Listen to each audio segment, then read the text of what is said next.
Bonjour à tous, c'est Margot, journaliste pour Boom. Aujourd'hui, on se retrouve à Lille pour découvrir ensemble le géocaching, une activité gratuite et ouverte à tous, où vous avez juste besoin d'un smartphone pour commencer l'aventure.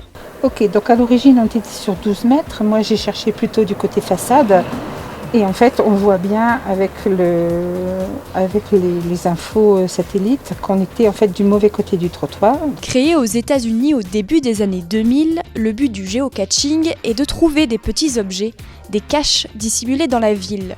Pour ce faire, vous suivez leurs coordonnées GPS à l'aide d'une application. Et il est très facile de se laisser prendre au jeu. Alors moi c'est Sophie, mon pseudo c'est Maïnou, ça vient de mon petit-fils qui m'a initiée avec ma fille au géocaching il y a 2 ans.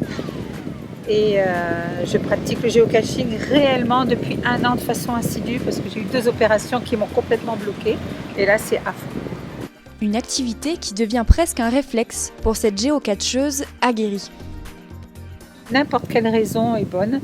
Un courrier, on va en profiter vite, on regarde, on fait un crochet. Quand je sors du boulot, j'en profite pour faire skier sur la métropole lilloise. Et sinon, dès que je peux, même hier où il pleuvait, il ne faisait pas beau du tout, j'ai fait tout le Pével et Mélentois, Villeneuve Naples, le stade, et c'était géant.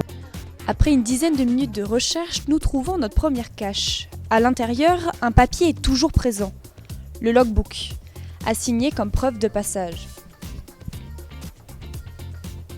Alors on est le 2, 08 21, mon pseudo c'est Maïno.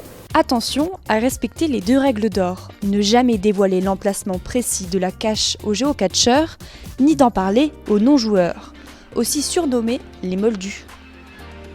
Toutes ces caches ont une histoire, elles racontent la vie des monuments à travers le temps, comme la maison Caillot, une ancienne maison de céramique construite dans le style Art Nouveau, ou bien un ancien hôtel du XVIIIe siècle niché au cœur de l'île.